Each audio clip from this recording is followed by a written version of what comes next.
You're welcome to solve this nice algebra problem, which is x plus y. This is equal to 10. Let's call this equation 1. X times y is equal to 10. Let's call this equation 2. So what is the value of x and y?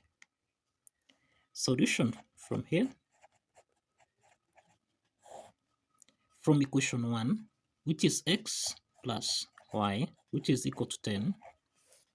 Let's make y to be the subject of the formula so that we'll have y is equal to 10 subtract x.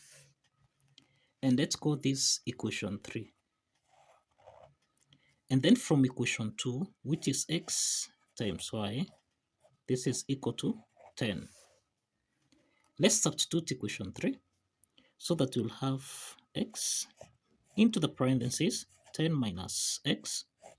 This is equal to 10. So here we have 10x minus x squared. This is equal to 10. Let's take 10 on the left hand side so that we have 10x minus x squared minus 10. This is equal to 0. Rearranging this equation, we'll have minus x squared plus 10x subtract 10. This is equal to 0. Let's multiply both signs, or let's divide both signs by minus 1 so that we'll have here minus 1 divided by minus 1. This is actually x squared, then plus 10x divided by minus 1. This is minus 10x, then minus 10 divided by minus 1. This is plus 10. This is equal to 0.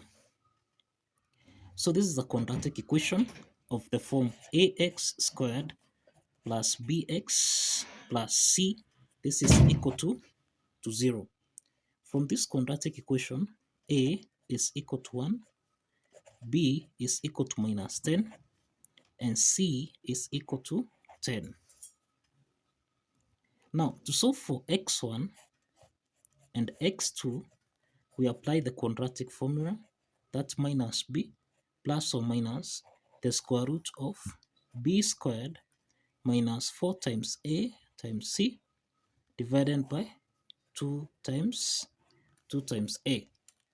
Substituting these values, we'll have minus times minus 10 plus or minus the square root of b squared. This is minus 10 squared subtract 4 times a, which is 1, then times c, which is 10.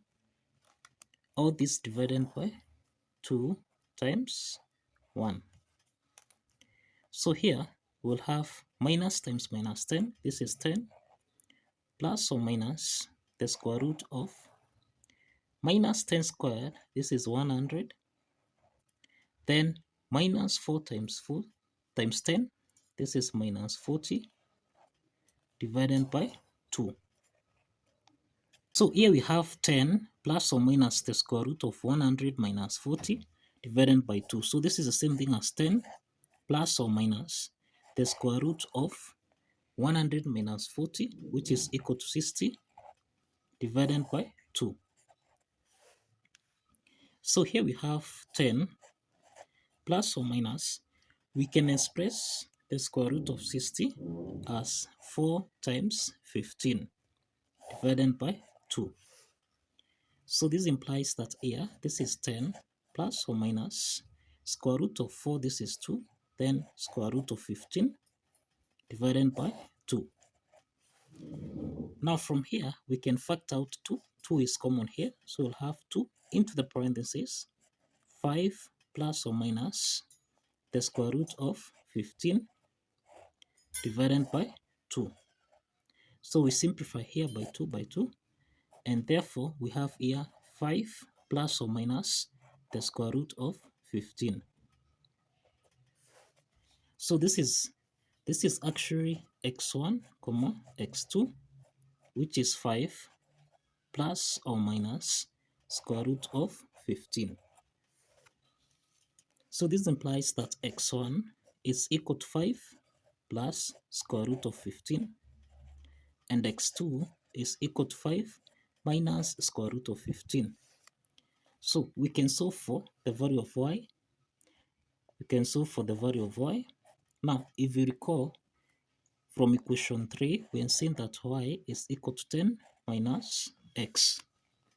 So starting with x1 here, so this implies that y1 is equal to, that is 10, subtract x1, which is 5, plus square root of 15, and this is equal to 10 minus 5, which is 5, then minus times plus square root of 15, this is minus square root of 15.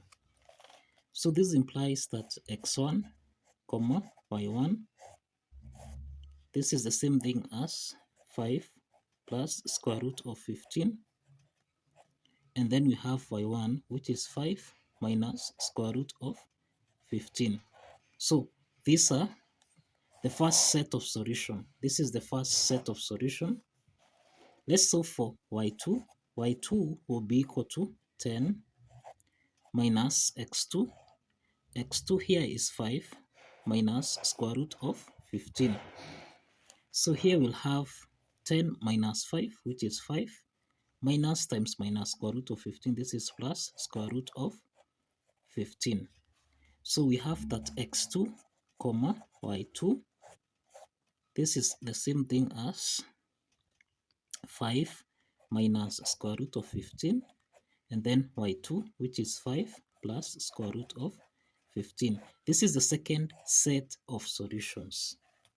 So let's verify that these two sets of solutions actually satisfies the equation.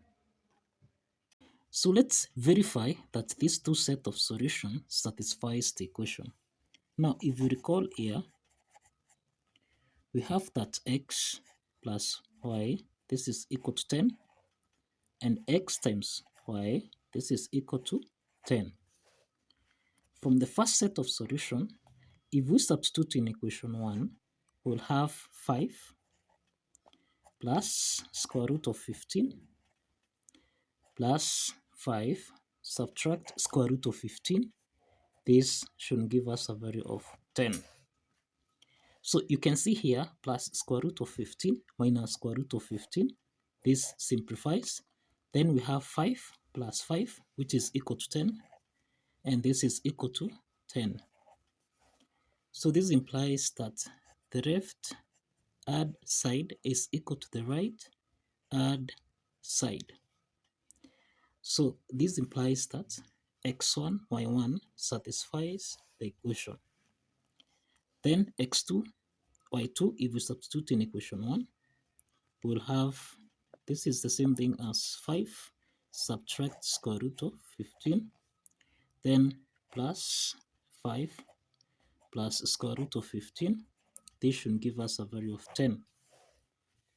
So here we have 5 plus 5, this is 10, then minus square root of 15 plus square root of 15 simplifies, so this is equal to 10.